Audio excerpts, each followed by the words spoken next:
বাড়ি ঘোনার মুসলমান মনোযোগের সাথে শুনবেন আমার বিষয় কবরের আযাব বড় কঠিন একটা বিষয়।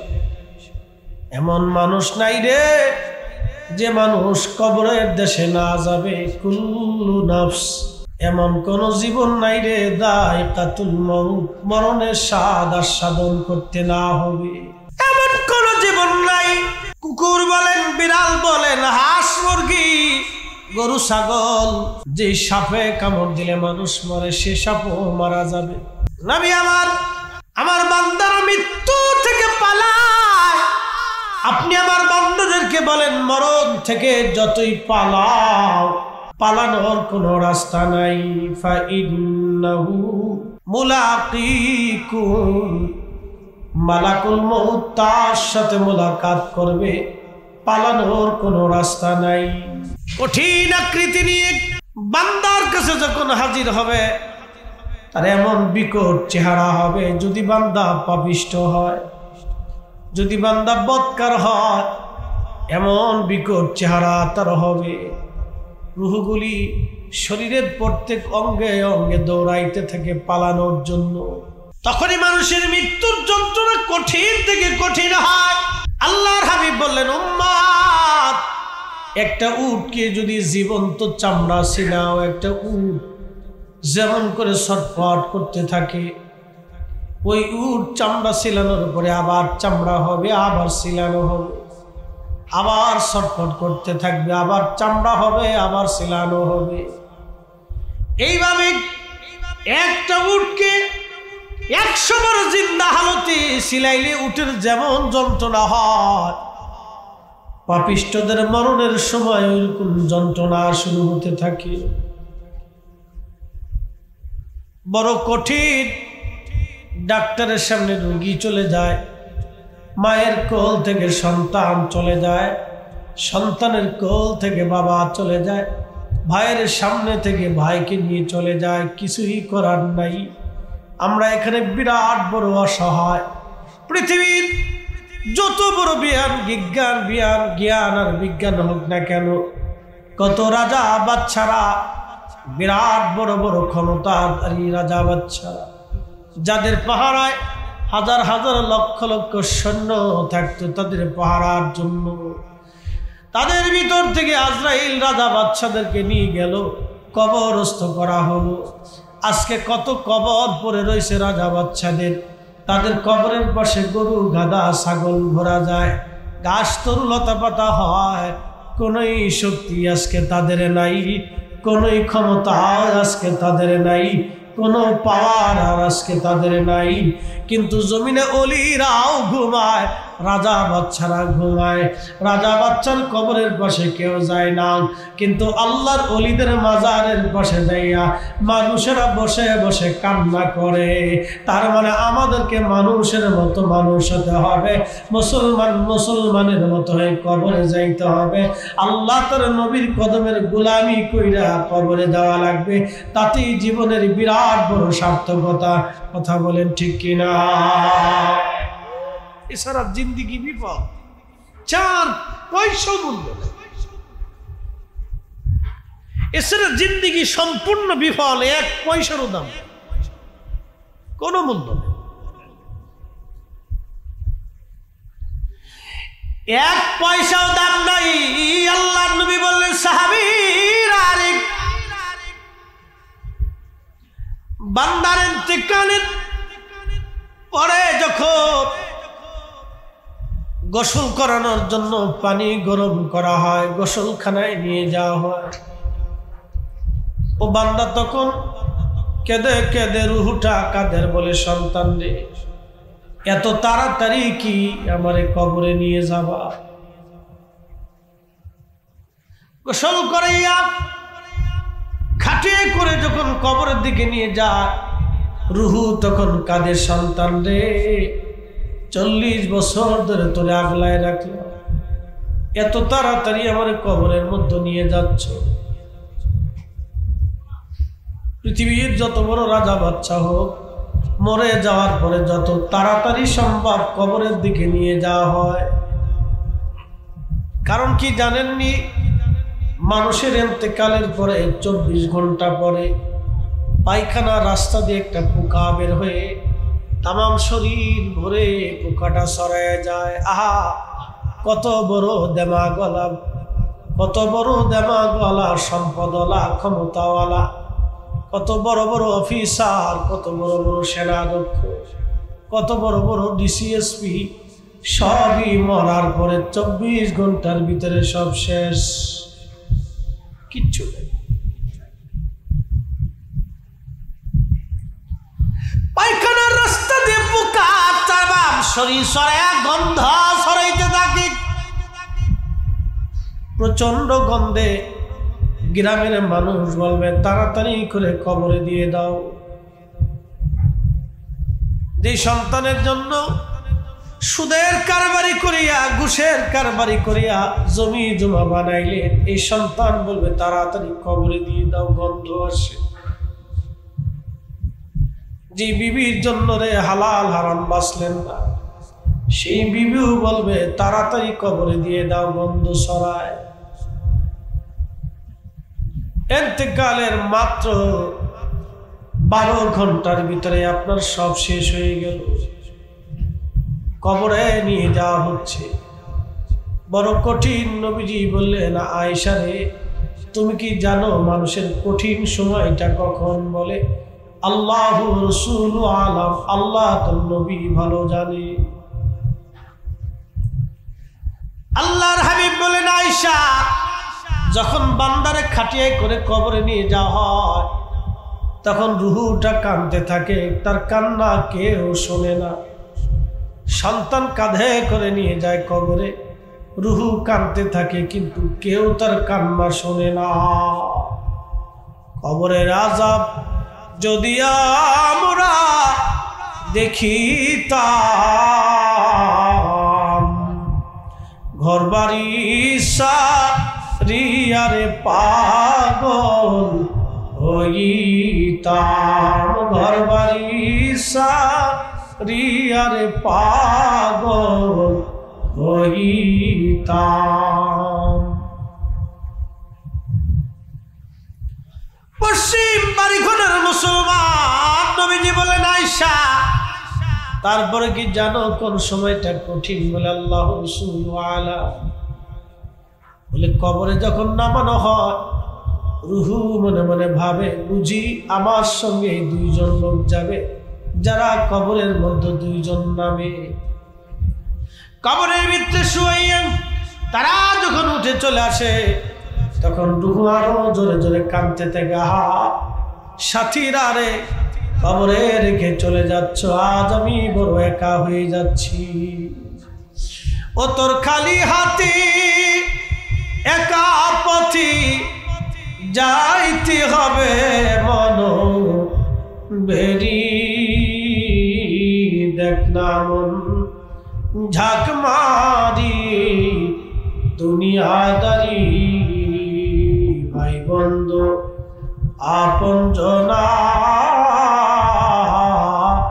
সঙ্গে তোমার কেউ যাবে না রে।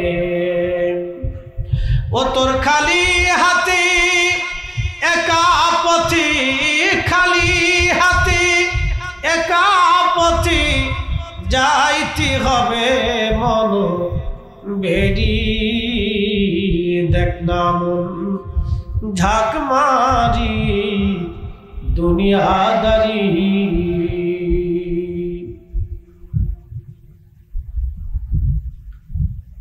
প্রিয় সুধী,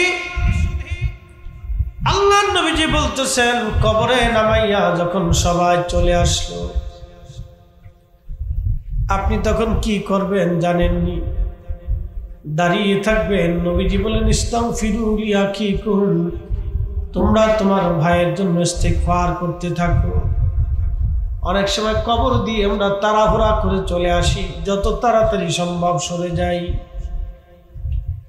চট্টগ্রাম আছে কিনা জানি না, আমাদের ফরিদপুরের অঞ্চলে কিছু মানুষ আছে, বলবে তাড়াতাড়ি কবর থেকে চলে যাও, সরে যাও। তার কবরে মুনকার নেকির আসবে, মুনকার নেকিরের জন্য পাগল হয়ে যায়।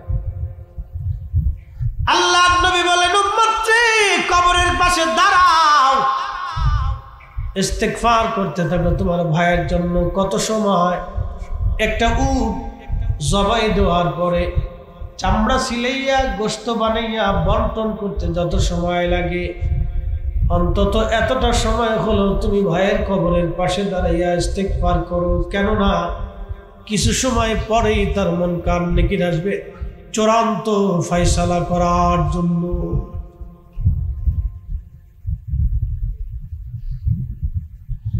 আসিয়া প্রশ্ন হবে মার রাব্বুকা ওয়া মা দীনুকা মা কুনতা তাকুলু ফি হাক্কি হাযার রাজুল। তিনটা প্রশ্নের জবাব যদি না দিতে পারেন, আখিরাতের বাকি মঞ্জিলগুলি বিরাট বড় কঠিন হয়ে যাবে। উসমান গনি জিন্নুরাইন রাদিয়াল্লাহু আনহু কবরের পাশে দাঁড়ায় কাঁদতে কাঁদতে তার ঢেকসি উঠে যাইত, শরীর হাত পা গুলি কাঁপতে থাকতো। উনি যখন কোন কবরের পাশে জিয়ারত করতেন, কাঁদতে কাঁদতে শরীরে কাঁপন উঠে। সাহাবীরা জিজ্ঞেস করল, আমিরুল মুমিনিন, কবর দেখলাম এইভাবে কাঁদেন কেন? অথচ দুনিয়া থেকে আল্লাহর নবী আপনাকে জান্নাতের সার্টিফিকেট দিয়েছে। আমার রাসূলের দুইটা নূর কন্যা আপনার সাথে বিয়ে দিয়েছে। নবী বলতেন, আমার আরো কন্যা যদি থাকতো আমি আরো কন্যা আমার উসমানের সাথে বিয়ে দিতাম। এতই ভদ্র সাহাবী ছিলেন, এতই শরীফ নম্র সাহাবী ছিলেন তিনি, দানশীল দানবীর। আল্লাহু আকবার। কবর দেখে বসে বসে কাঁদতেন। এই কথা বলার পরে উসমান রাদিয়াল্লাহু আনহু ডাক ডাকে, সাহাবীরা রে, আমি আমার মা সুখের জবান থেকে শুনছি কবর হলো প্রথম মঞ্জিল। এই কবরের প্রশ্নের জবাব যদি কেউ দিতে পারে রে, বাকি আখিরাতের মঞ্জিলগুলি তার জন্য সহজ হয়ে যাবে। আর এই কবরের তিনটা প্রশ্নের জবাব যদি দিতে না পারে, তার জন্য আখিরাতের বাকি মঞ্জিলগুলি বড় ভয়াবহ হবে, বড় কঠিন হবে রে। বিদায় আমি কবরের পাশে ওই ভয়ে কান্দি। আমি উসমান গনির কোন ভুলের জন্য যদি আল্লাহ পাকড়াও করে বসে, যদি আমি জবাব দিতে না পারি, আমি উসমানের জীবন বৃথা হয়ে যাবে। একবার জোরে বলা যাবে কি আল্লাহু আকবার। এইভাবে তারা আল্লাহকে ভয় করতেন, আল্লাহকে ভয় করতেন। এই জন্য আল্লাহ বললেন, রাদিয়াল্লাহু আনহুম ওয়া রাদু আনহু যালিকা লিমান খাশিয়া রাব্বা। আমি আল্লাহ তাদের উপরে খুশি, তারা আমি আল্লাহর উপরে খুশি। যালিকা লিমান খাশিয়া রাব্বা, এই জন্য খুশি তারা আমি আল্লাহকে ভয় করত, ভয় করত, ভয় করত। আমি আল্লাহকে তারা ভয় করত, ভয় করত। আমরা তো আল্লাহকে ভয় করি না। সাপরে যেমনে ডরাই এমনি ভয় করি না। আমার দেশের মহিলারা তেলা পোকা, সার পোকা, উই পোকা। আমার দেশের নারীরা জোকেরে যেমনে ভয় পায় সেইভাবে আল্লাহরও ভয় পায় না। আমরা যেমন চোর ডাকাতরে ভয় পাই, তেমন আল্লাহকে ভয় পাই না। আমরা যদি আল্লাহকে ভয় করতাম, তাহলে আজকে মুসলমানের করুণ দশা হতো না। কথা বলেন ঠিক কিনা? আল্লাহকে ভয় পাই না, আল্লাহকে ভয় পাই না,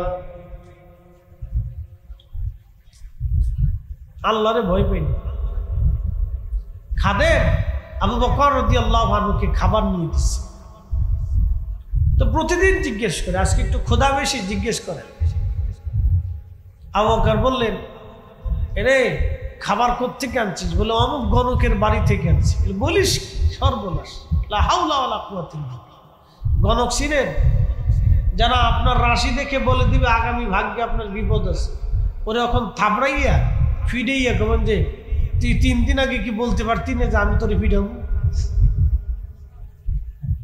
কথা বুঝেন নাই মনে হয়? গণকে আপনার ভাগ্য গুনে দিবে যে আপনার বিপদ আছে, তোরে তখন কায়দা মতো মুখ তুলে 2-3টা বসানতে দিবে। বাটাম চালান, আমাদের ফরিদপুরের ভাষাকে বাটাম চালান। তো বাটাম চালান দিয়ে দেওয়ার পরে গণক রে, তুই কি 3 দিন আগে তোর ভাগ্য গুনতে পারিস নি যে তোর আমি বাটাম চালান দিব? তো তুই তোরটাই যখন জানিস না তো আমারটা বলবি কি করে? কি কথা কর না কেন? ভাগ্য কি গণকের হাতে না আল্লাহর হাতে? আল্লাহ রাসূল বলছেন তোমরা যদি গণকের বাড়ির খাবার খাও তাহলে বুঝবা তুমি কুত্তার বিষটা খাইছো। কুত্তার বিষটা ছিলেন কুকুর খাওয়ার পরে যেটা বমি করে ফেলে দেয় এটাকে কুত্তার বিষটা বলে। এটা যেমন গান্দা পাচা না পা, গণকের বাড়ির খাবার ওইরকম না পা। ফের কখনো গণকের বাড়ির খাবার খাবেন না, সাবধান। আবু বকর সিদ্দিক রাদিয়াল্লাহু আনহু পরেশান হয়ে গেলেন, করছিস কি তুই? কোথা থেকে খাবার এনে আমাকে দিয়েছিস, সর্বনাশ করেছিস। গলার ভিতরে আঙ্গুল ঢুকিয়ে দিল। আল্লাহকে ভয় করতো সাহাবায়ে আঙ্গুল ঢুকাইয়ে দিয়ে বমি করার চেষ্টা করতে লাগলেন। সাহাবীরা বলল আমিরুল মুমিনিন এইভাবে করলে তো আপনি মারা যাবেন। আবু বকর রাদিয়াল্লাহু আনহু বলতেছে জাবির আরে এক নাম্বার আমি যদি মরে যাই তাহলে আবু বকরের কপাল ভালো, আর যদি খাবার বমি করে ফের করে দেই তাহলে আবু বকরের কপাল ভালো। কারণ এই খাবার যদি একবার হজম হয় আমার রক্তের সাথে মিশে যায়। আল্লাহর নবী বলছেন হারাম খাবার দিয়ে যে দেহ গঠিত হবে ওই দেহ আল্লাহর জান্নাতে যাবে না, যাবে না, যাবে না, যাবে না। এদেশে যারা গরিবের হক মেরে দিয়া কোটি টাকার মালিক হইছে তাদেরকে বলেন এবার জান্নাত কিনে নাও গে। বাপসাচার 14 গোষ্ঠী বেইছে আল্লাহর ঘরে কাবা শরীফে যা কাল্লেও জান্নাত মিলবে না, কোনো লাভ হবে, এক পয়সারও লাভ। আমার দিকে তাক, কেউ যদি 100 কোটি টাকা দান করে, যদি টাকা সব দুর্নীতি করে মাইরে খাওয়া হয় তাহলে 1 টাকার সওয়াব হবে? ও সব জনগণের টাকা। কেউ যদি সুদের কারবারি করিয়া কাবা শরীফে যাইয়া মাকাম ইব্রাহিমে নামাজ পড়ে কি হবে? কাজ হবে?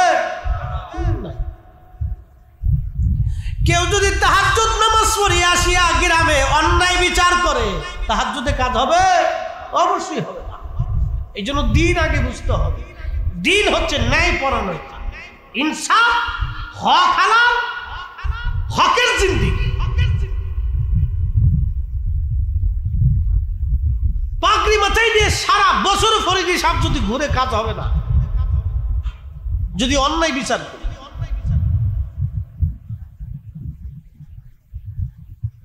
কবরের ভিতরে কঠিন আযাব হবে।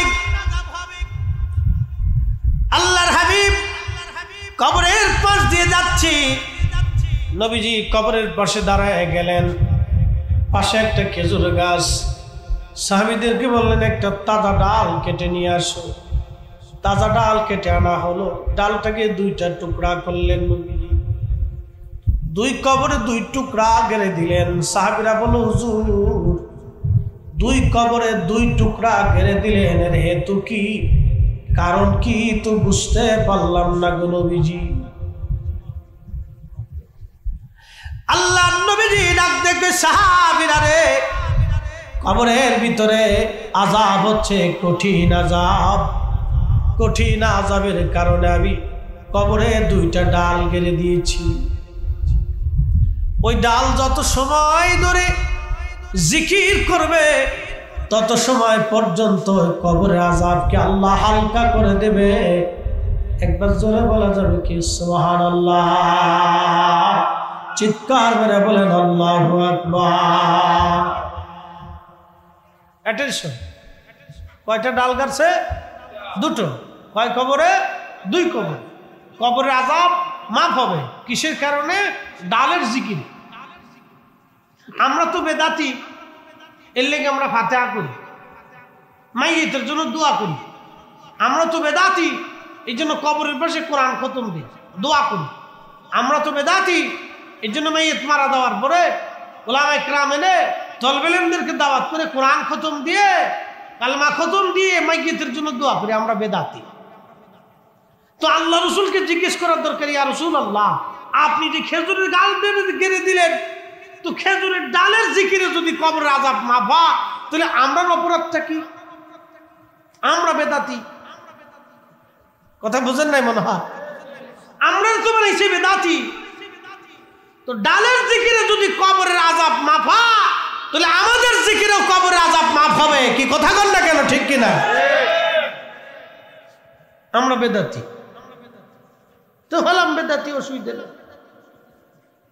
কোরআন খতম দিবই, আমরা কালেমা খতম দিব, মাইয়িতের জন্য দোয়া করতেই থাকবো। কি কথা বল না, ঠিক কিনা? কেন কবরের আযাব হয়? নবীজি বললেন, সাহাবীরা, জটিল কোনো কারণ না, দুইটা কারণে কবরের আযাব হচ্ছে আজকে। আহা, বড় কঠিন আযাব হচ্ছে কবরে। সাহাবীরা এক নাম্বার, একজন পেশাব পায়খানা করার পরে পবিত্রতা অর্জন করত না, পেশাব পায়খানা করার সময় পর্দা করত না। আমরা পেশাব পায়খানা করি, পর্দা করি না, পবিত্রতা অর্জন করি না। পেশাব করার পরে ভেন্টিলা কোনো পানি ব্যবহার করি না। নবী বললেন, এই কারণে কবরের মধ্যে কঠিন আযাব হচ্ছে। আর আরেকজন কবরে কঠিন আযাব হয় আর এক কারণে, এই লোকটা সগলখুরি করত, একজনের দোষ আর একজনের কাছে বইলা বেড়াইতো, আর একজনের দোষ আর একজনের কাছে বইলা বেড়াইয়া গ্রামে সমাজে ভেজাল বাড়াইতো, ঝগড়া বাড়াইতো। এই কারণে কবরের আযাব হয়। কথা কন না কেন, ঠিক কিনা?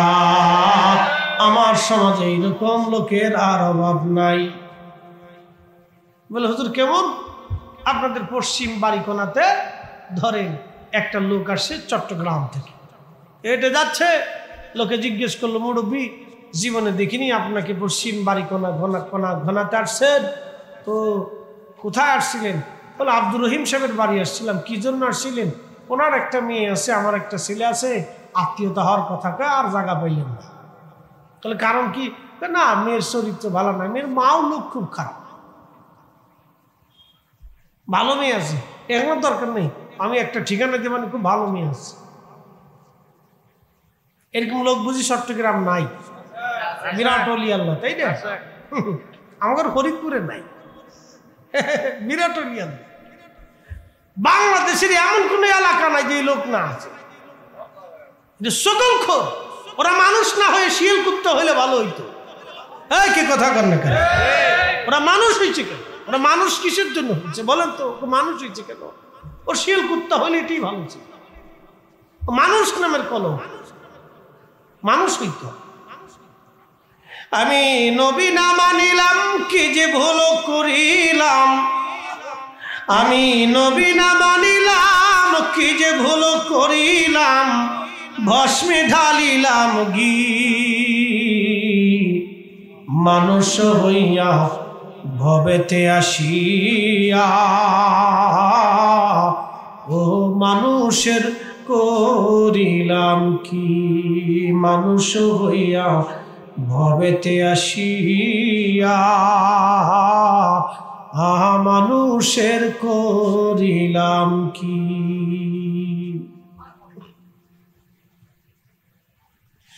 এই চগলখড়ির কারণে কঠিন আযাব হয় কবরের ভিতরে। আল্লাহ নবী বললেন, সাহাবীরা, খেজুরের ডাল কেটে দিয়েছি, এই ডাল আল্লাহ আল্লাহ আল্লাহ আল্লাহ জিকির করবে। ওই জিকিরে খেজুরের ডাল যত সময় শুকনো থাকবে তত সময় তার মধ্যে জীবন থাকবে। জীবন থাকার কারণে সে আল্লাহ আল্লাহ জিকির করবে। এই জিকিরের কারণে তার কবরের আযাব আল্লাহ মাফ করে দিবেন। একবার জোরে বলা যাবে কি সুবহানাল্লাহ। সালাতুন ইয়া রাসূলুল্লাহ আলাইকুম, সালাতুন ইয়া রাসূলুল্লাহ আলাইকুম সালাম ইয়া হাবিবাল্লাহ। জিন্দেগি তোর যায় রে ফাঁকি দিয়া রে সোনার, জিন্দেগি তোর যায় ফাঁকি দিয়া। ও আদামরি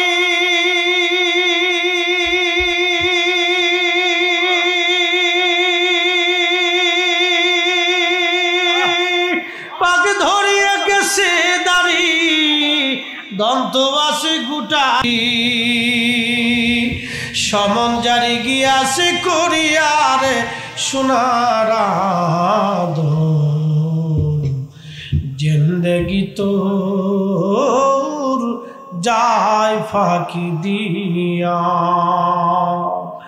জিন্দেগি তোর যায় রে ফাঁকি দিয়া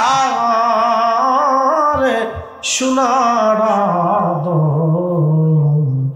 জিন্দেগি তোর যায় ফাঁকি দিয়া। এটা তো শেষ জিন্দেগি, অল্প সময়, সামান্য সময়, যে কোনো সময় গেটা হোক, যে কোনো সময় গেটা হোক। বাবা তাদেরই নাফসুম বিআইয়ি আরদিন তামুত,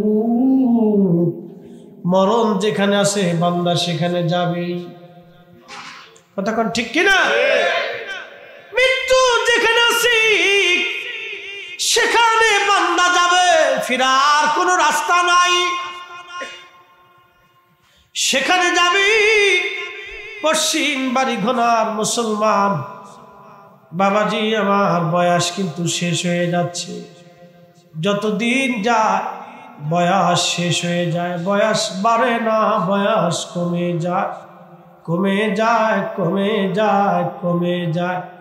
এখনই যদি হুঁশিয়ার না হন, আর কবে আপনাকে হুঁশ ফেরানো হবে? কেন হুঁশিয়ার হবেন না? কেন হুঁশিয়ার হবেন না? সামান্য মিথ্যা জীবনের জন্য আখিরাতের বিরাট জিন্দেগি কেন আপনি বরবাদ করে দিবেন? বড় কঠিন জায়গা কবর, কবর, কবর। Out of side, out of mind. মানুষ চোখের আড়াল হলে মনের আড়াল হয়ে যায়। চির সত্য কথা বাবা, যে লেখছে খুব গবেষণা করে লেখছে, চোখের আড়াল হলে মনের আড়াল হয়। দাদা দাদি, নানা নানি, বাবা মা, কেউ না কেউ কারো কবরে চলে গেছে, এখানে আমি জানি, ঠিক কিনা? যদি প্রশ্ন করি, একজনকে দাঁড়ায় বলি, বাবা দাঁড়ান তো, মায়ের কবরের পাশে কতদিন আগে গেছিলেন? কেউ হয়তো বলবে 6 মাস, কেউ বলবে 1 বছর, কেউ বলবে 1 মাস। যদি জিজ্ঞেস করি, বাবারে মার কবরের পাশে দিনে কয়বার যান? বলে একবারও না। কারণ কি? মা তো চোখের আড়াল হয়ে গেছে, মনের আড়াল হয়ে গেছে। সামনে নাতি পাইলেন, নাতি নিয়ে আনন্দ করলেন, সামনে বন্ধু পাইলেন, বন্ধু নিয়ে আনন্দ করলেন, ডাইনে ভাই পাইলেন, গল্প গুজবে মেতে গেলেন। কিন্তু আপনি জানেন না, আপনার মা আপনাকে লালন পালন করতে যাইয়া কত রজনী মার ঘুম নষ্ট হয়েছে রে। ওই মা আজকে কবরের জিন্দেগিতে ঘুমায়, আপনি মায়ের কবরের পাশে দাঁড়াইতে পারলেন না, মার কথা আপনি আজ ভুলে গেলেন। আমার রব আল্লাহ ডাক দিয়ে বলেন, বান্দারে, ও বান্দা তুমি ভুইল না, আমার জমিনে কিছু বান্দা থাকবে যারা ফতোয়া দিবে, নিষেধ করবে, কিন্তু আমি আল্লাহ শিখাই দিলাম, রাব্বির হামহুমা কামা রব্বায়ানি সগীরা। একসাথে বলেন, রাব্বির হামহুমা কামা রব্বায়ানি সগীরা। এই দোয়া আমরা শিখাই নাই, আমার আল্লাহ শিখাইছে। এই দোয়ার অর্থ আপনাদেরকে আজ বুঝাই দিয়ে যাই। রাব্বির হামহুমা কামা রব্বায়ানি সগীরা। আল্লাহ, আপনি ওইভাবে আমার আব্বা আম্মারে লালন পালন করেন জান্নাতে, যেইভাবে আমার আব্বা আম্মা ছোটকালে আমারে লালন পালন করেছে, ছোটকালে লালন পালন করেছে। কোলের ভিতরে মা পেশাব করে দিয়েছেন, পেশাব করার সঙ্গে সঙ্গে মা বেজার হয় নাই, আপনার পেশাব করার সাথে সাথে মা পেশাব পরিষ্কার করিয়া আপনার আবার চুমা লাগাইছে। আপনি বাবার কাঁধের মধ্যে পেশাব করে দিয়েছেন, বেজার হয় নাই, বাবা আপনারে পরিষ্কার করে আবার কাঁধে নিয়ে রাস্তায় হেঁটেছে। আপনি বাবার কোলের মধ্যে পায়খানা করে দিয়েছেন, বেজার হন নাই। পায়খানা পরিষ্কার করে বাবা আপনারা আবার কোলে করে নিয়ে বসে থেকেছে, কোলের মধ্যে নিয়ে ঘুরে বেড়াইছে। আপনার সুখের আশায় শীত বর্ষা গ্রীষ্ম গুলি মানে নাই। আহা, আপনার বাবা রুজির জন্য রাস্তায় বের হয়ে গেছে। আল্লাহ বলে, বান্দারে তুমি সেইভাবে দোয়া করো, তোমার ছোট্ট কালে দুলিয়ে দুলিয়ে গরমে রেখে মা শীতের মধ্যে ঘুমাইয়া আপনারে আমার বুকের মধ্যে রেখে আমার আরাম করে ঘুম করাইছে। আল্লাহ সেইভাবে আমার আব্বা আম্মার জান্নাতে লালন পালন করাও, যেইভাবে ছোটকালে আমার আব্বা আম্মা আমার লালন পালন করেছে, এইভাবে আমার আল্লাহ কোরআনে দোয়া শিখাই দিয়েছে। একবার জোরে বলা যাবে কি আল্লাহু আকবার।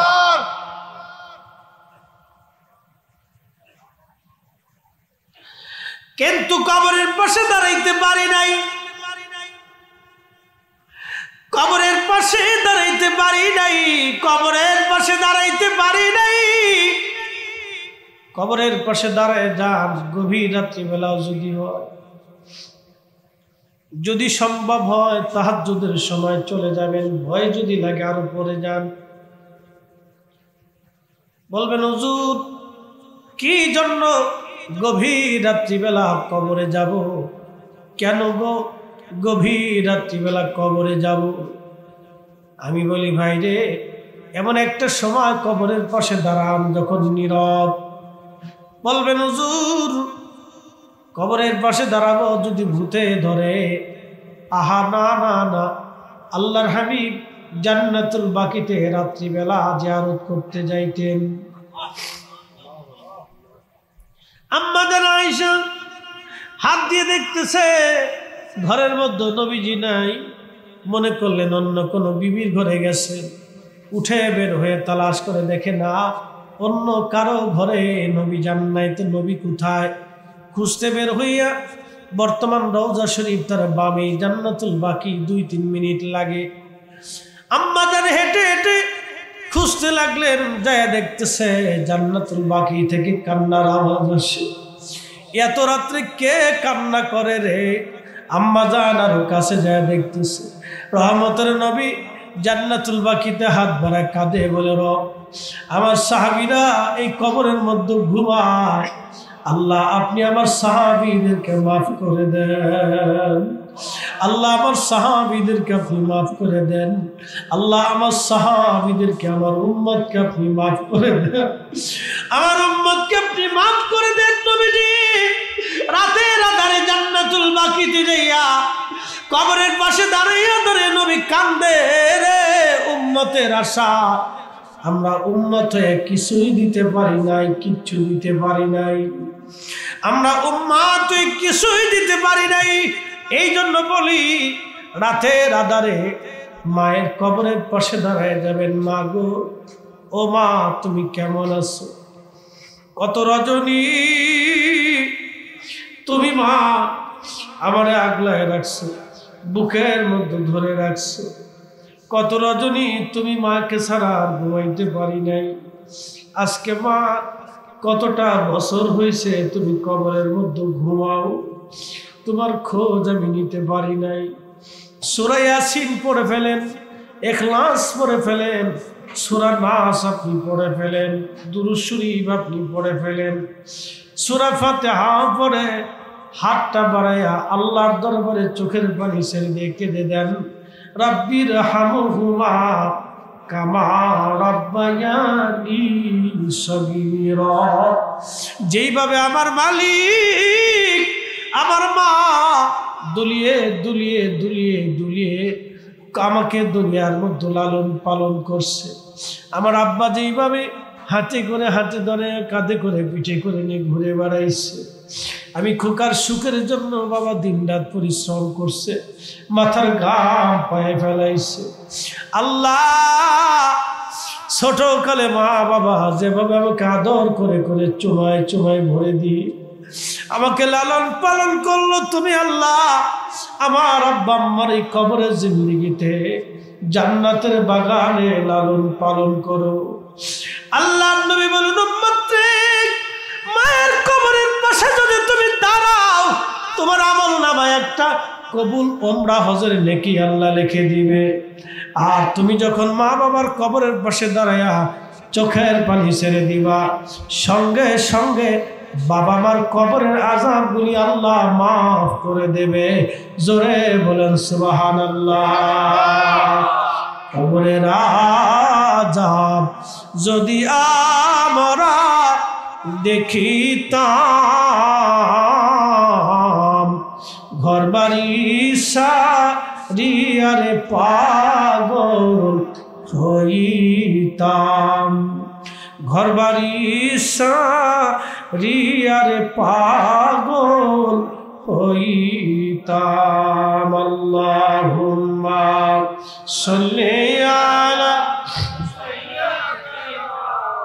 মাওলানা মুহাম্মদ আলি সাইয়্যিদিনা। যখন তোমার ডাক পড়িবে এবারি ঘর সারিতে, আপন পোশাক খুলে খুলে সাদা কাফন পরাইবে। আল্লাহুম্মা সাল্লি আলা সাইয়্যিদিনা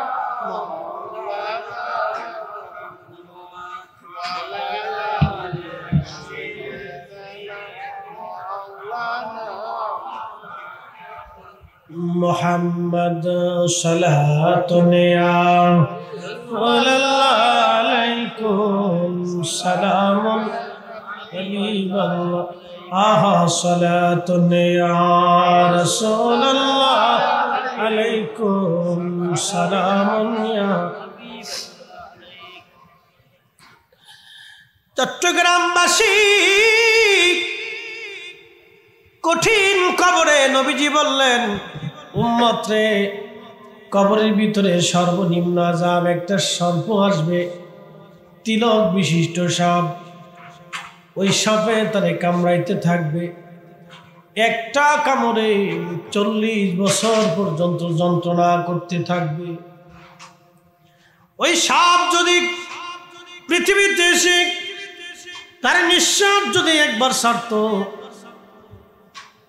নিঃশ্বাস এত বড়ই বিষাক্ত, ওই সাপের নিঃশ্বাসে সারা পৃথিবীর বায়ু আপনার একবারে বিষাক্ত হয়ে যাইয়া পৃথিবীর মানুষগুলি মারা যাইত, গাছ তরু লতা পাতা সব মরে যাইত। আপনি রাত্রিবেলা যে একটু চিন্তা করবেন এই সাপ থেকে আপনাকে বাঁচাবে কে? দুনিয়াতে যদি অন্যায় করে যান, অন্যের হক যদি নষ্ট করে যান, এর থেকে আপনাকে কে বাঁচাবে? কে বাঁচাবে? কে বাঁচাবে? একটা হলো হকুল ইবাদ, একটা হকুল্লাহ। নামাজ ছেড়ে দিয়েছেন, রোজা ছেড়ে দিয়েছেন, হজ করেন নাই, জিকির করেন নাই, তাহাজ্জুদ পড়েন নাই। এই হকুল্লাহ যদি আপনি ছাড়েন, আল্লাহ যদি দয়া হয় মাফ করে দিতে পারে। আর একটা হলো হকুল ইবাদ, বান্দার হক। আপনি নষ্ট করেছেন, কারো জমি কেড়ে নিয়েছেন, টাকা নিয়েছেন আর আপনি ফেরত দেন নাই, মেরে দিয়েছেন, অন্যের হকগুলি মারিয়া বিরাট বড় বড় বাড়ি গাড়ি করেছেন, সরকারি চাকরি করতে যাইয়া রাষ্ট্রের সম্পদ আপনি চুরি করে নষ্ট করে দিয়েছেন, 18 কোটি মানুষের হক আপনি মেরে দিয়েছেন। বাজান বন্ধু আমার, এখান থেকে কেউ আপনার মাফ করতে পারবে না, আল্লাহ রসুল আপনার জন্য সুপারিশ করবে না, কারণ আপনি হকুল ইবাদ নষ্ট করে দিয়েছেন, বান্দার হক। আল্লাহ বলবে, বান্দা তুমি তাদের কাছ থেকে ক্ষমা নিয়ে আসো, আমি আল্লাহ তোমারে ক্ষমা করে দিব। আমার বান্দার হক মারছ, বান্দা মাফ না করা পর্যন্ত আমি মালিক মাফ করতে পারবো না।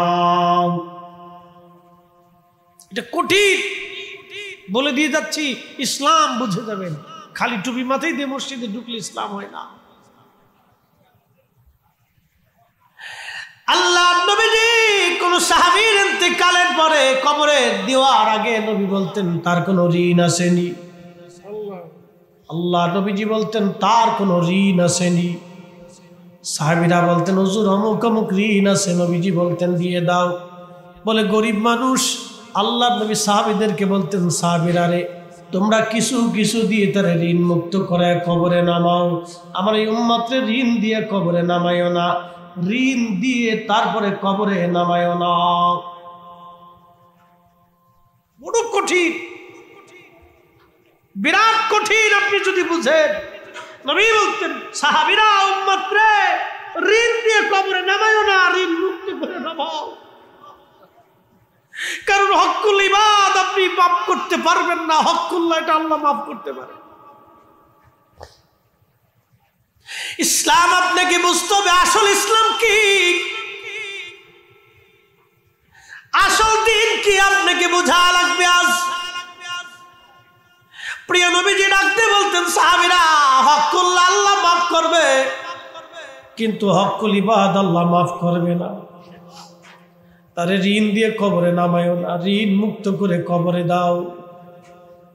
এই জন্য আমরা অনেক সময় বলি জানাজার সময় কেউ আসো, তার কাছে কিছু পাওনি, যদি পাও তাহলে আসো, যদি কেউ না থাকে তাহলে ছেলেদের কাছ থেকে নিয়ে নাও। কিন্তু উচিত হলে এই সময় বলেন যদি কেউ কিছু পান এখনই দিয়ে দেওয়া লাগবে, এখনই দিয়ে ঋণ মুক্ত করে তারে কবরে নামাবো।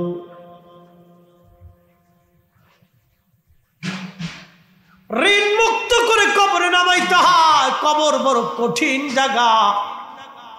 ঋণ মুক্ত করে কবরে নামাবেন, এটা ইসলাম। নবীজির সারা জীবনের আমল ছিল কোন সাহাবীরে কবর দিলি ঋণ মুক্ত করাইয়া তারপরে কবরে নামাইতেন। দিন বুঝে যাবে দিন কাকে বলে। হকুল্লাহ আমার রব মাফ করে দিন, আল্লাহ নিজের ওয়াদা। আপনি নামাজ ছেড়ে দিয়েছেন মাফ হয়ে যায়, আল্লাহ নিজে ওয়াদা করছে কুল ইয়া ইবাদিয়াল্লাযীনা আসরাফু আলা আনফুসিহিম লা তাকনাতু মির রাহমাতিল্লাহ। এ বান্দা হাবিব উম্মতকে বলে দেন হে আমার বান্দারা, তুমি নফসের সাথে যত জুলুম করে ফেলছো, যত কবিরা গুনাহ করে ফেলছো, চিন্তার কারণ নাই। আমি মালিক, আমার রহমত থেকে নিরাশ হইও না, নিরাশ হইও না, নিরাশ হইও না। কিন্তু আপনি আমার টাকা মেরে দিয়েছেন, আমি ক্ষমা না করা পর্যন্ত মালিক ক্ষমা হবে করবে না। এই জন্য ঋণ মুক্ত হয়ে কবরে যাবে, ঋণ মুক্ত হয়ে কবরে যাবেন। যদি দিন বুঝে থাকেন তো ঋণ মুক্ত হয়ে কবরে যাবেন, মরার আগে কোনো ঋণ রাখবেন না, কোনো ঋণ রাখবেন না। মৃত্যুর আগে কোনো ঋণ রাখবেন না, সব ক্ষমা নিয়ে নেবেন, মাপ চেয়ে নেবেন। আহা, ঋণ মুক্ত থাকবে।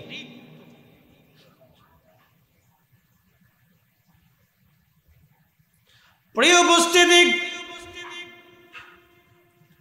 এখনো আমি মাহফিলে আমার কাছে অনেকে টাকা অ্যাডভান্স করে মাহফিল হয় না, বিভিন্ন কারণ নষ্ট হয়ে গেছে। কেউ যদি আইসে বলে হুজুর অমুক মাহফিলের টাকা পাবে, সাথে সাথে দিয়ে নিয়ে যা, দ্রুত গতিতে আমাকে মুক্ত করে নিয়ে যান, এক্ষুনি নিয়ে যান।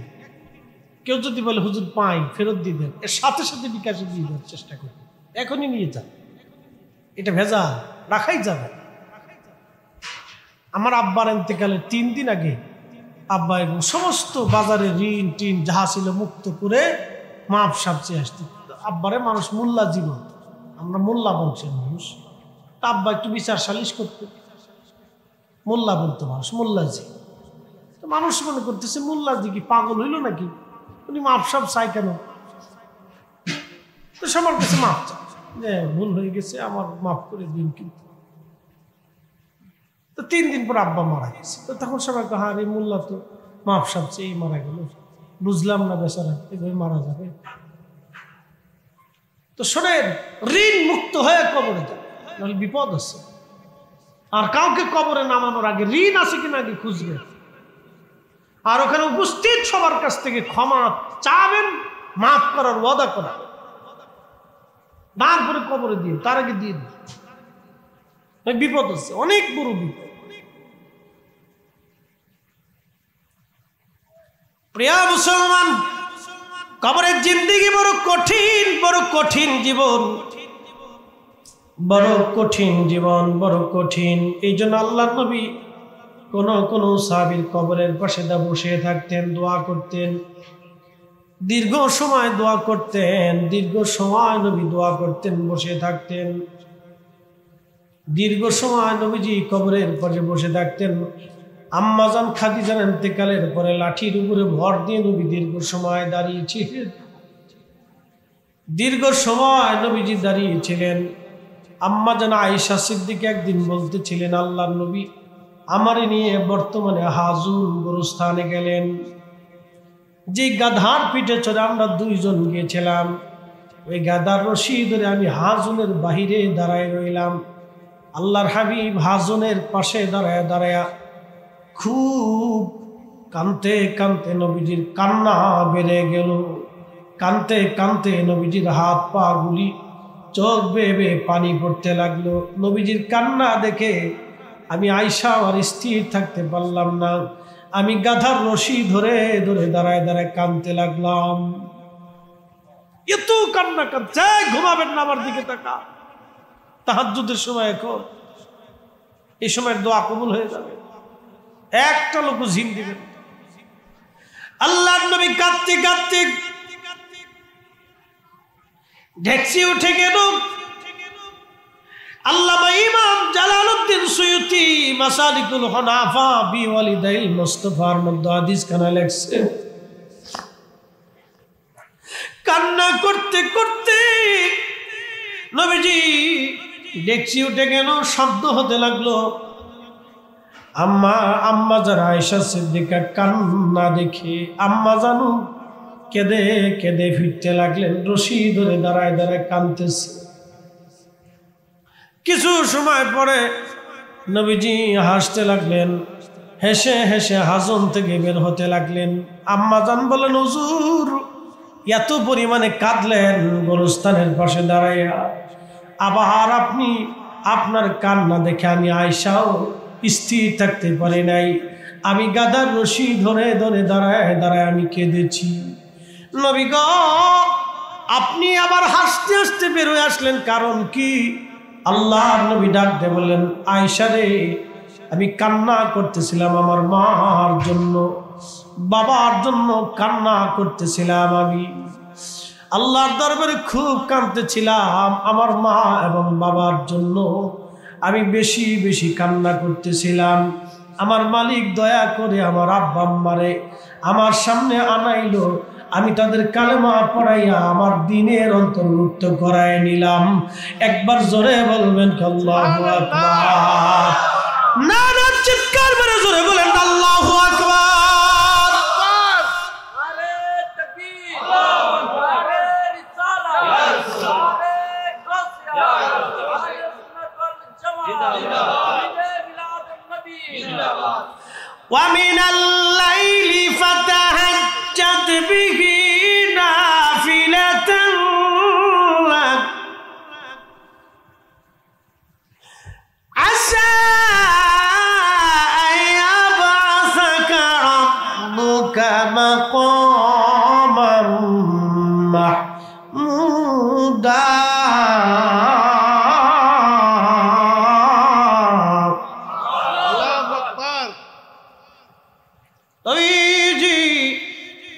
তাহাজ্জুদ পড়বেন আপনি, আপনার জন্য অতিরিক্ত করে দিলাম এ তাহাজ্জুদ, আপনি কাজা করবেন না গো নবী, ছেড়ে দিবেন না। যদি তাহাজ্জুদ আপনি পড়েন নবী গো, আশা আপনাকে অবশ্যই দিয়ে দিব, নিশ্চিন্ত আপনি একটা পুরস্কার আমি আল্লাহ কিয়ামতের মাঠে আপনাকে দিয়ে দিব। আয়াবাসাকা রাব্বুকা মাকামান মাহমুদা। মাকামে মাহমুদের অধিকারী বানাবো। এমন মাকাম, সুউচ্চ প্রসিদ্ধ মাকাম, আপনার আগে পরেই মাকাম আর কেউ পাবে না। সর্বোচ্চ মাকাম, সর্বোচ্চ মাকামে আপনাকে অধিষ্ঠিত করবো নবীজি, সর্বোচ্চ মাকামে আপনাকে অধিষ্ঠিত করবো ইয়া রাসূলুল্লাহ, ইয়া হাবিবাল্লাহ, সর্বোচ্চ মাকামে অধিষ্ঠিত করবো। আল্লাহুম্মা রাব্বা হাদিহিদ দাওয়াতিত তাম্মা ওয়াস-সালাতিল কাইমা আতি মুহাম্মাদানিল ওয়াসিলাতা ওয়াল ফাদিলা ওয়াদ-দারাজাতার রাফিআ ওয়াদ-দারাজাতার রাফিআ ওয়ারজুকনা শাফাআতাহু ইয়াওমাল কিয়ামা ওয়াবআসহু মাকামান মাহমুদা ইন্নাকা লা তুখলিফুল মিয়াদ। একবার জোরে বলবেন কি মারহাবা। আল্লাহর নবী বললেন, আযানের পরে এই দোয়া কেউ যদি তেলাওয়াত করে কিয়ামতের ময়দানে আমি নবীর জন্য তাকে সুপারিশ করা ওয়াজিব হইয়া যায়।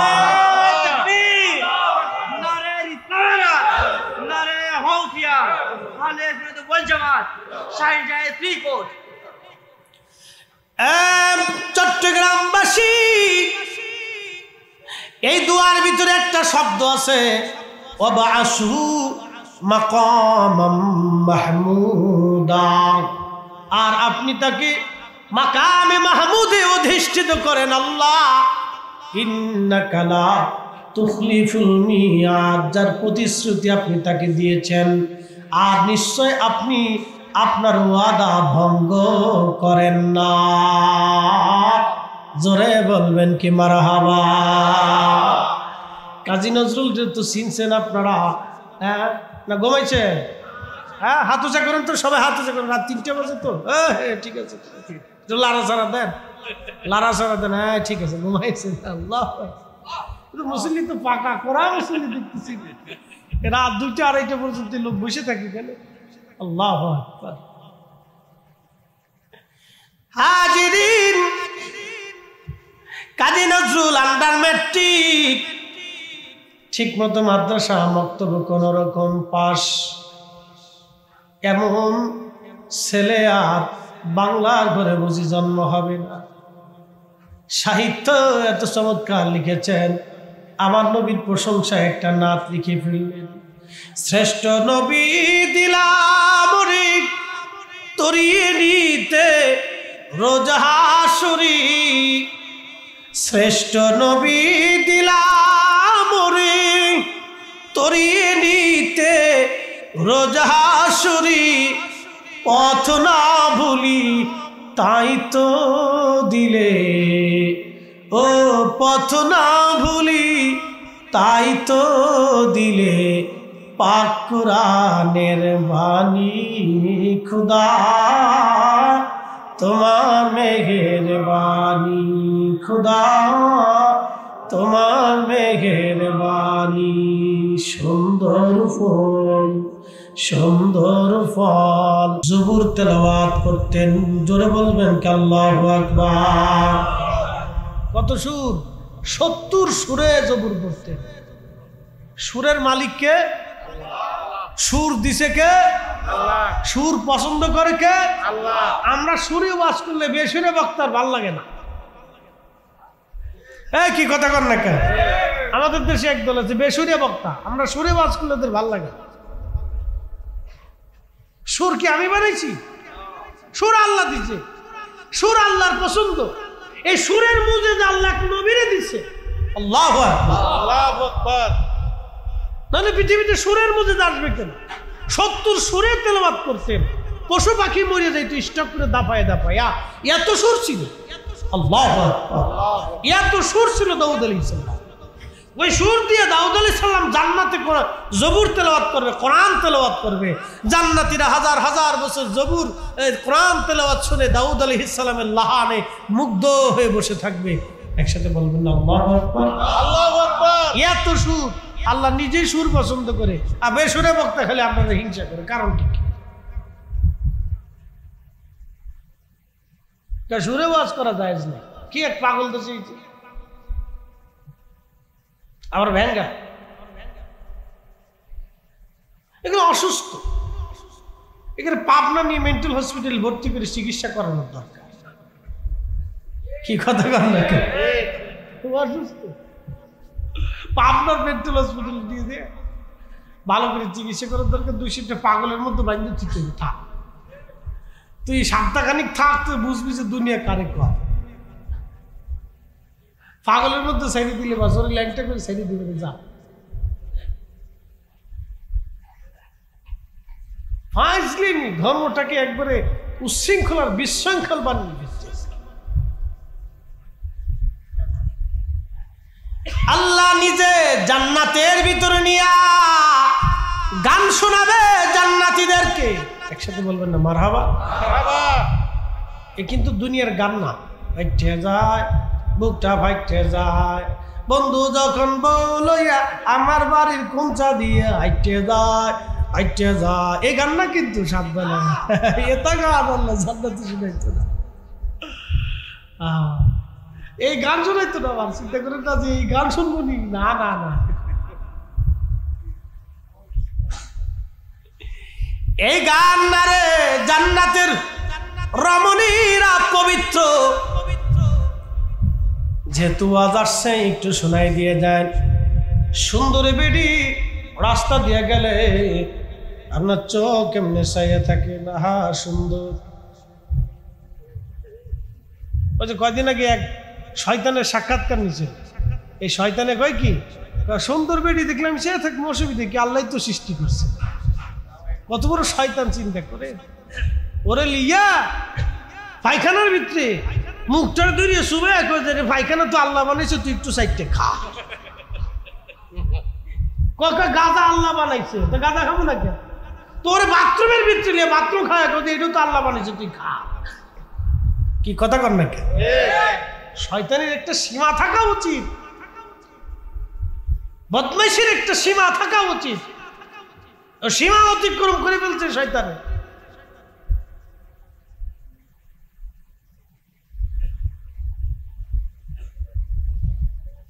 বাবাজি খুবই মনোযোগ দিয়া শুনবেন।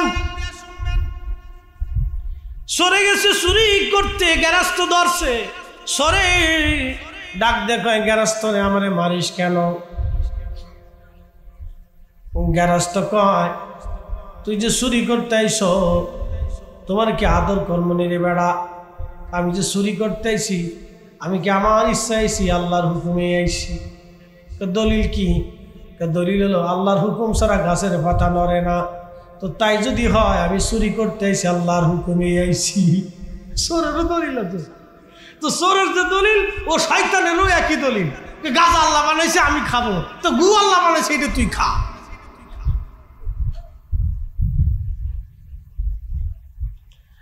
এবার সরে কয় আল্লাহর হুকুমেই তো আমি চুরি করতে আইছি, তুমি ফিরাও কে? গ্যাস তো আরো জোরে কেন নিতেছে, আরো জোরে জোরে মারতেছে। আরো জোরে মারো কেন লেগা? আল্লাহ তোরে চুরি করতে পাঠাইছে আর আমারে তোরে পিটাইতে দিছে। বুঝতে পারছেন? সরের দলিল আছে। কত কোয়ালিটি শয়তান দেখবেন আপনি। আরে মানুষ একই মানুষ, কত যুক্তি। এদেরও পাবনা হসপিটালে কয়েকদিন ভর্তি করার দরকার। কি কথা কর না কা? ওরা পাবনা ফাটা দিয়ে নাকি সরকার ওরা ধরে নিয়ে সেনাবাহিনীরা বলবো ওরা দলিলে পাবনা দিয়েছে, ওখানে কয়েকদিন থাকুক। পাগলের আড়তের ভিতরে মাসখানিক থাকুক, ওখানে থাকলে ওরও একটা করে ছাড়বে। শয়তান যে দেশ ভরে গেছে, এগুলো অসুস্থ, এগুলো নিয়ে পাবনা মেন্টাল হসপিটাল ভর্তি করে দেন। এগুলো অসুস্থ, দেশ নষ্ট করে দিতেছে শয়তানগুলো।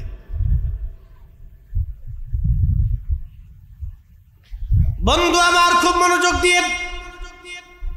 আবার আরেক দল আছে নিজের বউয়ের ভিডিও বানায়, বউয়ের দেহ দেখা, বউয়ের রান্না দেখা, বউয়ের গাছ লাগানো দেখা, বউ হয়ে রয়েছে দেখা, বউ পুকুর কাটে গেছে দেখা, পানি আনতেছে এটা দেখা।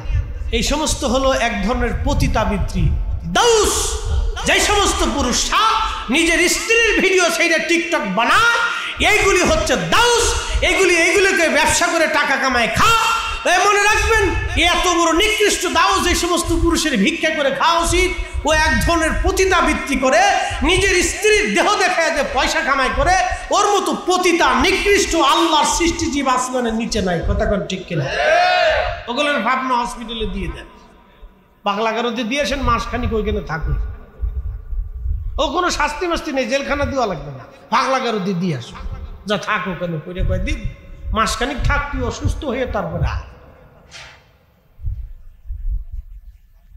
কত পাগল দেশে ভরছে ভাই।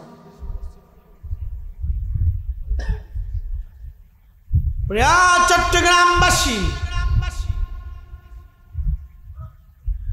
আল্লাহ নবী দাউদ আলাইহিস সালামের সুর আল্লাহ এত পরিমাণে দিলেন, 70 সুরে তিনি জবর শরীফ পড়তেন।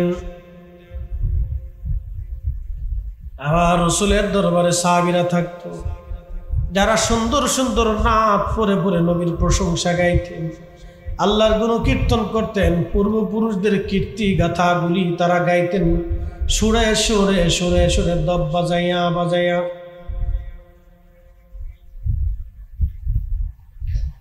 মুসলমান, দাউদ আলাইহিস সালামের কাছে হাসরবাসী কাঁদতে থাকবে। দাউদ আলাইহিস সালাম বলবে, দেখো আল্লাহর কাহারিয়াত মিটাইতে আমি আজ পারো, অন্য কোন নবীর কাছে যাও। সবাই আসবে হযরতে মুসা কালিমুল্লাহর কাছে। মুসা রে, আল্লাহ তোমার কালিমুল্লাহ বানাইছিল, তুমি আল্লাহর সঙ্গে কালাম করতা, তুমি তো আল্লাহর সাথে কথা বলতা।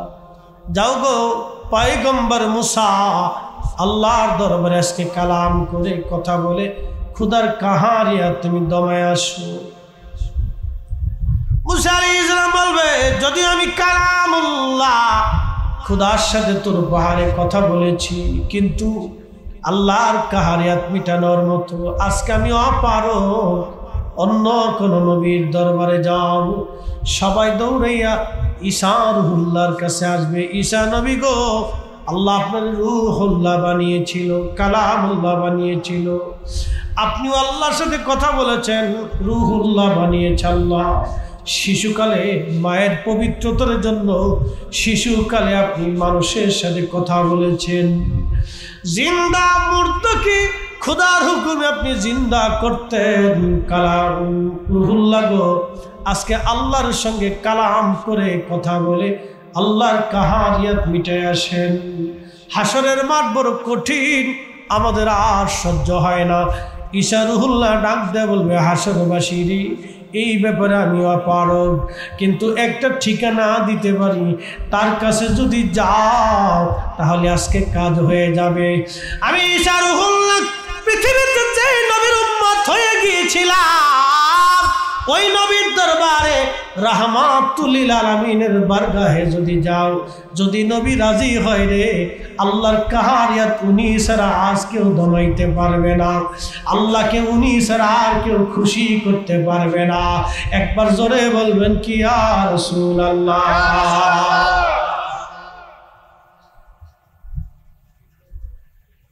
মনোযোগ দিয়ে শহরবাসী দৌড়াইয়া আবার নবীর দরবারে যাবে,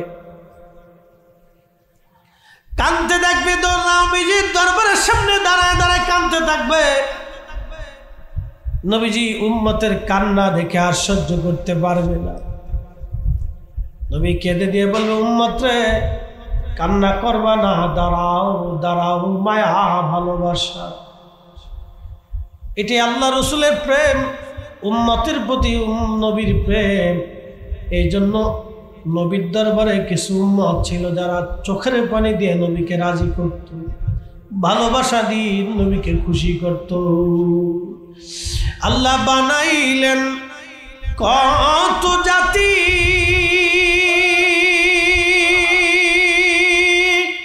হইল না তার প্রেম প্রীতি, ঠিক কিনা? আল্লাহ এত জাতি বানাইলেন, কারো সাথে আল্লাহর প্রেম হলো না, ভাব হলো না। জিনদের ভিতরে খাজা গরিবুল্লাহ নাই, জিনদের ভিতরে হযরত বদর শাহ ওলিয়া আমানত শাহ নাই, জিনদের ভিতরে খাজা বাবা আজমিরি নাই, জিনদের ভিতরে শাহজালাল মুজাদ্দিদ আল ফিসানি নাই, জিনদের ভিতরে ইমাম শাফি, ইমাম আহমদ ইবনে হাম্বল, ইমাম মালিক, ইমাম আজম আবু হানিফা জিনদের ভিতরে নাই। জিনদের ভিতরে কোনো ওলি পাবেন না, ওলি পাবেন মানুষের ভিতরে। কথা কোন ঠিক কিনা? আল্লাহ বানাইলেন কত জাতি, হইল না তার প্রেম প্রীতি, অবশেষে মানুষ বানায় প্রেমের কারণে। প্রেমের ডুরি বান্দরে মদিনার শনে, হায়রে প্রেমের ডুরি বান্দরে মদিনার শনে। আল্লাহুম্মা সাল্লি আলা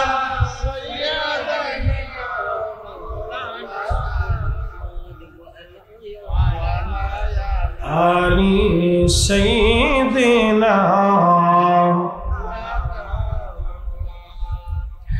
আল্লাহ নবীজি ডাক দিয়ে বলবে, উম্মতেরা রে দাঁড়াও। উম্মতের চোখের পানি দেখে নবীর আর সহ্য হবে না। সুবহানাল্লাহ বলবেন, তোমরা দাঁড়াও, আমি আল্লাহর দরবারে যাইতেছি। আল্লাহর নবী একটা দর দিয়ে আরশে মুআল্লা খুদার কুদরতি কদমে সেজদায় পড়ে যাবে, আর কেঁদে কেঁদে বলবে, ইয়া রাব্বি হাবলি উম্মতি। আল্লাহ আল্লাহ আমার উম্মত গুনাহ করে ফেলছে। আল্লাহু আকবার, আল্লাহু আকবার। একটু জবান বন্ধ থাকবে না, জোরে বলেন আল্লাহু আকবার, আল্লাহু আকবার। আল্লাহর নবী ডাক দিবে, ইয়া রাব্বি হাবলি উম্মতি। আল্লাহ আমার উম্মত গুনাহ করে ফেলছে, আল্লাহ আমার উম্মত গুনাহ করে ফেলছে। আল্লাহ এভাবে যখন চোখের পানি ছেড়ে ছেড়ে কাঁদতে থাকবে, আল্লাহ ডাক দিবে, হাবিব মাথা উঠান। আল্লাহ তো সবই জানে, তারপর আল্লাহ বলবে, বন্ধু কেন আপনি কাঁদেন? আজ তো কাঁদার দিন না, কি জন্য কাঁদেন? তখনও নবীজি কাঁদে, ইয়া রাব্বি হাবলি উম্মতি। হাবিব মাথা উঠান, আর আপনি কাঁদবেন না। নবীজি কাঁদার জন্য হাসর কায়েম করি নাই, আমি মালিকের ওয়াদা, আসা আইয়াবআসাকা রাব্বুকা মাকামান মাহমুদা, আপনাকে মাকামে মাহমুদ ওয়ালা বানাবো, সর্বোচ্চ প্রশংসিত স্থানে আপনার মাকাম দিয়েছি। হুজুর কাঁদবেন না, মাথা ওঠান। তখনও কাঁদে, ইয়া রাব্বি হাবলি উম্মতি। আল্লাহ আমার উম্মত অন্যায় করে ফেলছে, গুনাহ করে ফেলছে, আমার উম্মত গুনাহ করে ফেলছে। রাব্বি উম্মত অপরাধ করে ফেলছে। আল্লাহ আল্লাহ ডাক দিবে, বন্ধু মাথা উঠান। আল্লাহ পাকের দরবারে আমার নবীজি তখনও আল্লাহর হাম করবে, প্রশংসা করবে। আল্লাহ বলবে, হাবিব মাথা উঠান, আজকে আমি আল্লাহ আপনাকে হামদের পতাকা দিলাম, সুপারিশের পতাকা দিলাম। আমি আল্লাহর ওয়াদা করেছিলাম, ওয়ালা সাউফা ইউতিকা রাব্বুকা ফাতারদা, অচিরেই আমি আল্লাহ আপনাকে খুশি করব, রাজি করব। বন্ধুরে, আমি আল্লাহর ওয়াদা আপনাকে খুশি করব। নবী মাথা উঠান, আর আপনি কাঁদবেন না। তখনও নবী মাথা উঠাই না, গো হাবিব এই যে সুপারিশের পতাকা আজ আপনার হাতে তুলে দিলাম, যান গো নবী যান, আপনারা যাকে খুশি তাকে নিয়ে আগে আপনি জান্নাতে চলে যান। আপনার আগে আজ কেউ জান্নাতের দরওয়াজা খুলতে পারবে না, আপনার আগে উম্মতের আগে কেউ আর জান্নাতে যেতে পারবে না। জোরে বলা যাবে কি মারহাবা। শ্রেষ্ঠ নবী দিলাম রে তরিয়ে নিতে রোজাসুরি পথ না ভুলি তাই তো দিলে পাক কুরআনের বাণী খুদা তোমার মেহেরবানি।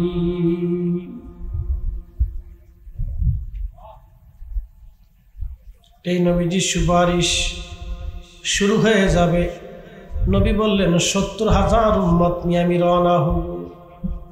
কত হাজার? ৭০,০০০-এর বিরাট বাহিনী নিয়ে রওনা হয়ে যাব আমি।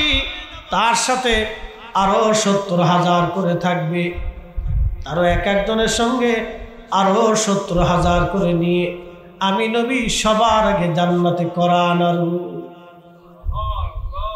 আসতে হয়ে গেল না? সুবহানাল্লাহ। ফুলসিরাত পার হয়ে যাব বিদ্যুৎ গতিতে, সবার আগে জান্নাতে কোরআন আনব, জান্নাত খুলে দেওয়া হবে। ওই ৭০,০০০ তার সঙ্গে এক একজনের সঙ্গে ৭০,০০০ করে জান্নাতি দিয়ে আবার হাসরের মাঠে আসবো।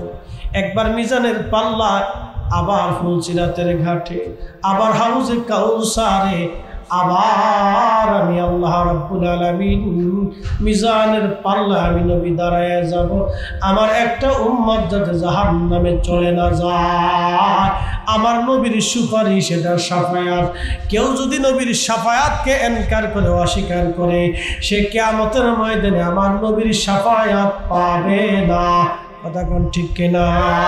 কেউ যদি নবীর শাফায়াতকে ইনকার করে, অস্বীকার করে, সে আর কিয়ামতের ময়দানে শাফায়াত পাবে না। আমাদের দেশে একদল বেদাতি আছে যারা বুকে হাত বেঁধে নামাজ পড়ে, ওরা বলে নবীজি কিয়ামতের ময়দানে সুপারিশ করার কোনো ক্ষমতা রাখে না। সে ফেল ফেল করে নিজের মিজান পাল্লার দিকে চেয়ে থাকবে যে তার গুনার পাল্লা ভারী হয় না নেকির পাল্লা ভারী হয়, চিন্তা করে নবী বলে গুনাহ করছে। কত বড় শয়তান এগুলি!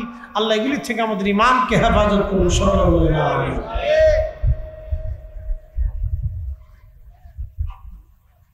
শেষ। এবার মাযহাব কি? মাযহাব বুঝাইছি।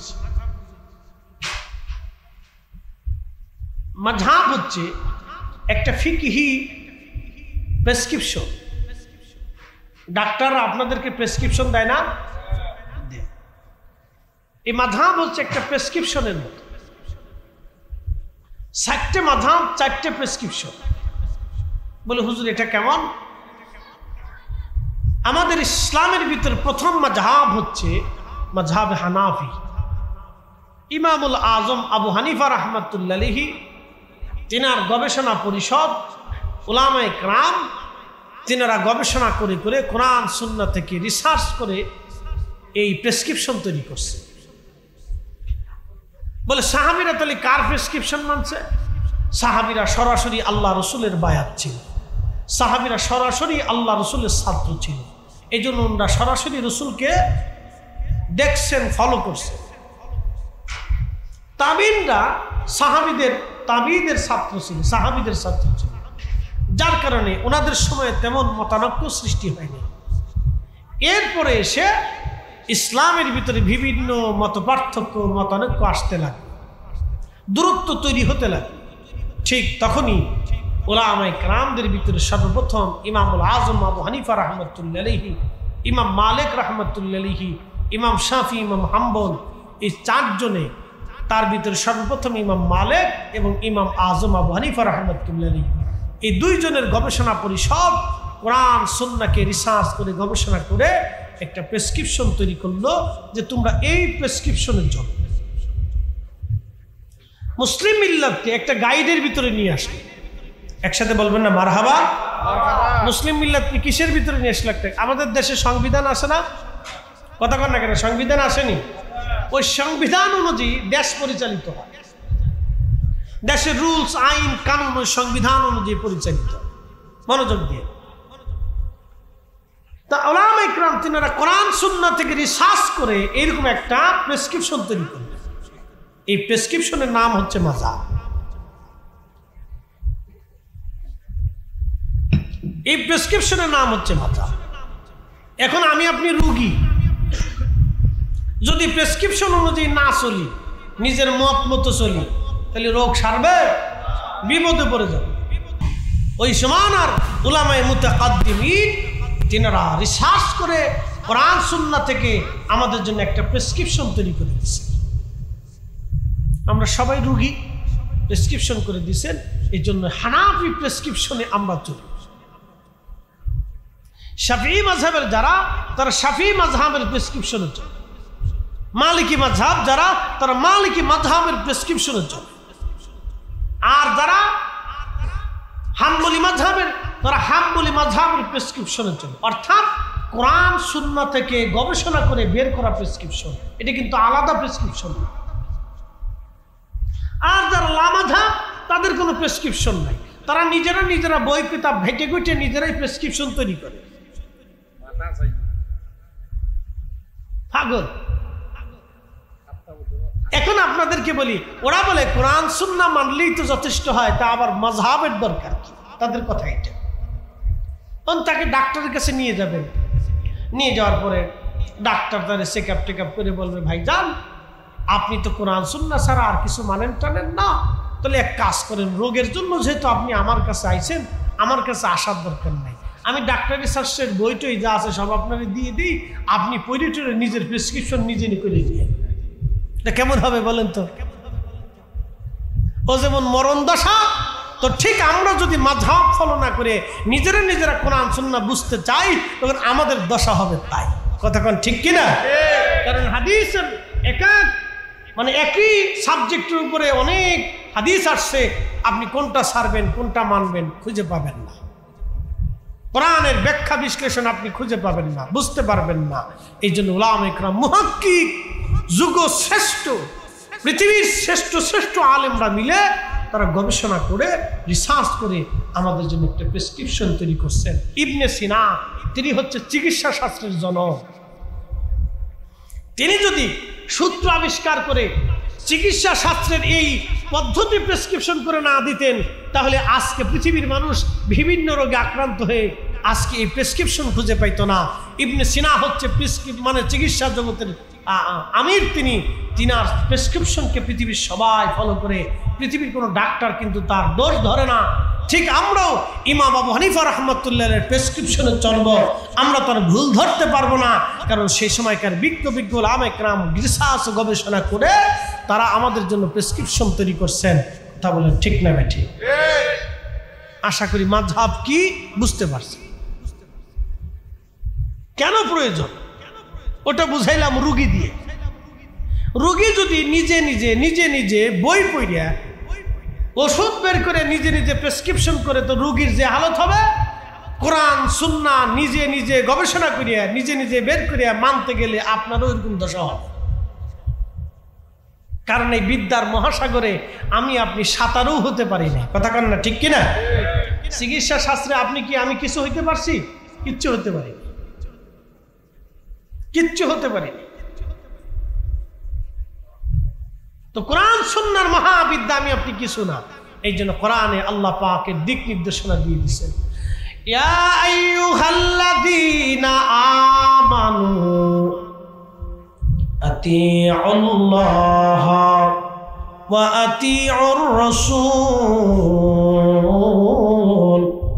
হে ঈমানদার, তোমরা আমি আল্লাহর আনুগত্য করো, আমার রাসূলের আনুগত্য করো। ওয়া উলিল আমরি মিনকুম হুমুল ফুকাহা ওয়াল উলামা। হযরত ইমাম হযরত রাসূল কারীমের সাহাবী আব্দুল্লাহ ইবনে আব্বাস বলেন, আল্লাহ পাক এই আয়াত দিয়ে বুঝাইছেন, ওয়া উলিল আমরি মিনকুম, তোমরা উলুল আমরের আনুগত্য করো।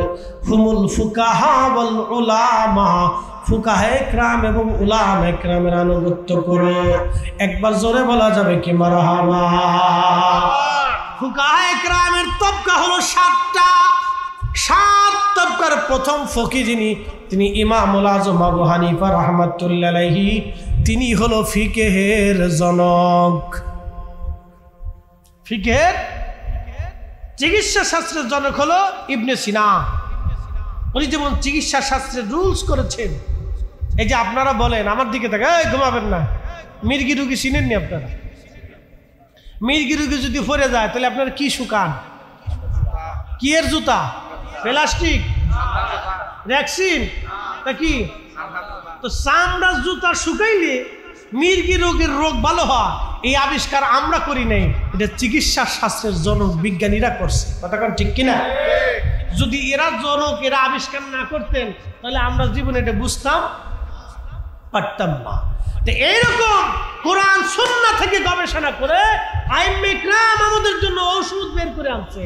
সেই ওষুধের নাম এই যে আমরা নামাজে দাঁড়াইছি আল্লাহু আকবার, নবীর নিচে হাত বাড়াইলাম, মুস্তাহাব, সুন্নত, এই যে মাসলা, মাসাইল, মাসনুন, দোয়া, কালাম পদ্ধতি, এটা সব রাসূলের দেওয়া, কিন্তু উন্না গবেষণা করে আমাদের জন্য সহজ করে একটা প্রেসক্রিপশন তৈরি করে দিছে। এটাকে যারা না মানে ওগার মতো বলদ বুকা আল্লাহর পৃথিবীতে একটাও আছে বলে আমার জানা নাই। সব পেটের ঘুরিয়ে পাবনা পাগলা করে দিয়ে আসার দরকার।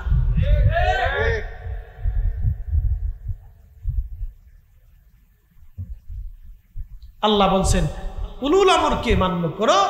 ইবনে আব্বাস লিখছেন হুমুল ফুকাহা ওয়াল উলামা, তারা ফুকাহায়ে কিরাম, উলামায়ে কিরামকে অনুসরণ করতে হবে, তাদের সিদ্ধান্ত মেনে চলতে হবে, তাদের প্রেসক্রিপশন মানতে হবে।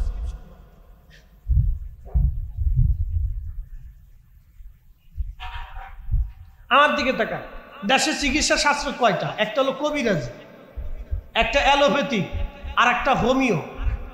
কথা ঠিক কিনা? আচ্ছা, হোমিও ডাক্তার কি অ্যালোপ্যাথিকের চিকিৎসা করতে পারে? অ্যালোপ্যাথিক কি হোমিও পারে? আবার অ্যালোপ্যাথিকের যিনি এমবিবিএস ডাক্তার সে কি ফকরামি পারে? পারে না। কবিরাজি পারে না। ফকরামি আবার আর একটা। ফকরামি একবার আপনি সহজ করে দেখতে পারবেন, এটারও একটা চিকিৎসা শাস্ত্র আছে, এটারও একটা রুলস আছে। এই রুলস না হলে আপনি এটা পারবেন না। জিন ছাড়াইতে পারবে? আচ্ছা, জিন ছাড়ানোর জন্য যদি আপনি ঢাকা মেডিকেলে নিয়ে যান, বাংলাদেশের সবচেয়ে বড় হোমিও হসপিটালে নিয়ে যান, কবিরাজের কাছে নেন, হবে? জিন ছাড়াইতে হলে আপনাকে যারা জিন ছাড়াইতে পারে তাদের কাছে আনতে হবে। এইটার আবার পদ্ধতি আলাদা। কি কথা কন না কেন? এটার চিকিৎসা, এটার প্রেসক্রিপশন আলাদা। আল্লাহ এগুলো বুঝতে হইব। এই অসুস্থ যেগুলো এগুলো বুঝে না তো। জিন ছাড়াইতে হলে আমার কাছে আনলে হইতো না, আমি হুজুর তাও পারি না। তোর জীবনে একবার জিন ছাড়াইতে গেছে, আমার মাদ্রাসায় একটা ধরছে, কারণ আর কেউ ছাড়াইতে পারে না। কি বিপদ!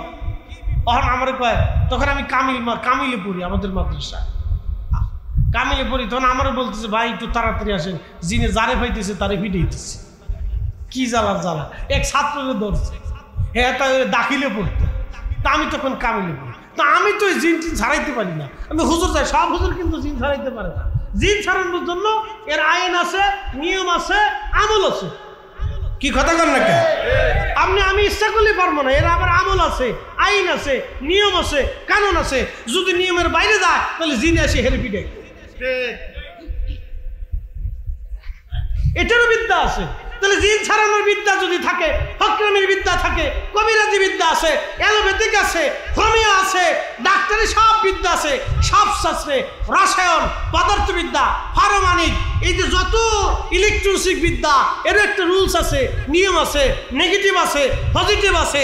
সব কিছুর যদি নিয়ম কানুন থাকে তাহলে কোরআন সুন্নাহর মাযহাব থাকবে না। কারণটা কি? কি কথা কন না? যারা মাযহাব মানে না এগুলো আধা পাগল। ওরে একবারে ভাবনা পাগলা করে দিয়ে দাও।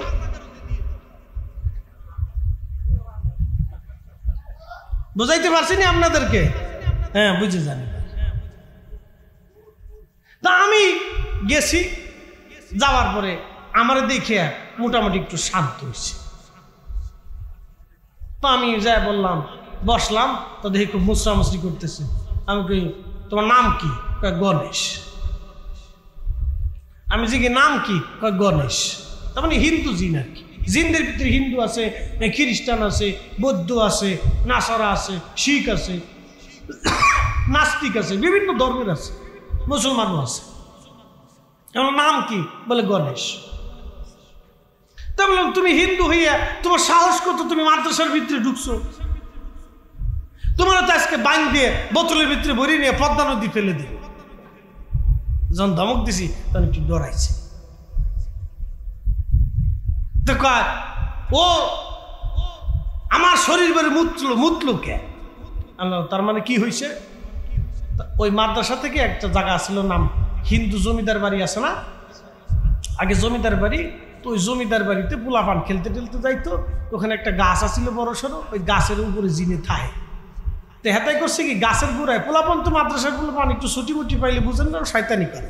তো লুঙ্গিটার উষা করে ওই পায়জামার সেন্টারে খুলে দাঁড়ায় দাঁড়ায় পেশাব করছে আর এরকম সরাসরি করছে। পোলাপান তো দুষ্টুমি করবো, কি কথা কর নাকি? আমরা কে করে বুজুর্গ ছিলাম নাকি?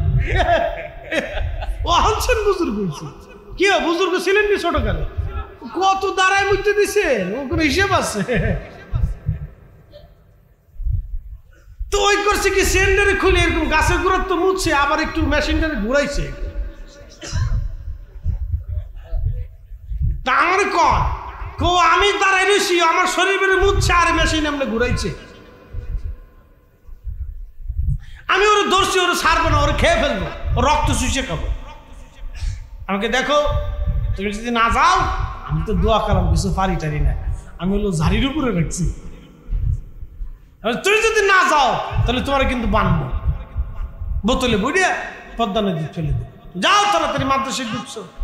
তাহলে ওরে বলে ও যাতে আর কোনোদিন ওই গাছের কাছে না যায়, ওকে ওকে বলে দেবো জীবনও আর কোনোদিন যাবে না। পরে দেখলাম বেচারা ভদ্র চলে গেছে। হ্যাঁ উঠতে কয়, ভাই আপনি এখানে কে? আমি তুই গাছের নিচে মুড়তে গেছিলি কে? ভুল হয়ে গেছে, কার জীবনে যাবি না, জীবনে ওই এলাকার ভিতরে ঢুকতে, তোরে পাইলে কিন্তু তোরে খাইছে, আবার ধর্মে তোরে। তুই বলে এরকম ঘুরায় ঘুরায় মুছছস? হ ভাই মুক্তি দিচ্ছে, দুষ্ট ধরা পড়ে গেছে, যিনি ঠিকই কইছে। আমি আসতে আসতে পারছি না। জিন ছাড়ানোর একটা বিদ্যা আছে, এটা আল্লাহ প্রদত্ত জিনিস, বুঝতে পারছেন? তো এগুলি এখন আপনাদেরকে বুঝতে হবে। তো মন ফুকাহা ওয়াল উলামা প্রত্যেকটারই একটা রুলস আছে।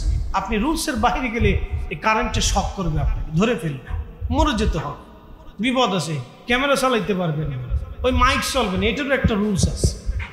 প্রত্যেকটার রুলস সূত্র আছে, এইগুলো সব কিছুর প্রেসক্রিপশন আছে। প্রেসক্রিপশন ছাড়া কোনো কিছু চলে না। ওই যে বাবুর্চি রাঁধতেছে, তার রান্নার একটা প্রেসক্রিপশন আছে।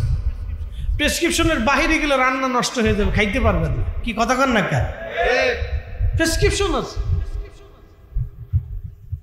প্রেসক্রিপশন ছাড়া গেলে সর্বনাশ। এই জন্য আমরা ফিকহি মাসালার প্রেসক্রিপশন আছে, তাফসীরের প্রেসক্রিপশন আছে, হাদিসের প্রেসক্রিপশন আছে, এই সব বিদ্যারই এক একটা প্রেসক্রিপশন আছে। অঙ্ক মিলাইতে যাবেন, এটার প্রেসক্রিপশন আছে, সূত্র আছে। আপনি সূত্র ছাড়া জীবনে অঙ্ক মিলাইতে পারবেন না।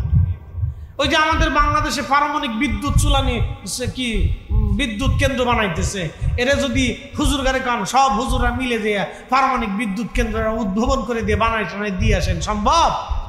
কি কথা কন না কেন, সম্ভব? ওই বিদ্যা আমরা শিখি নেই, এটারও প্রেসক্রিপশন আছে। তারা তাদের পারমাণবিক সিস্টেমের প্রেসক্রিপশন আছে। না রে তাকবীর, না তাকবীর দেন হুজুর, জোরে দেন।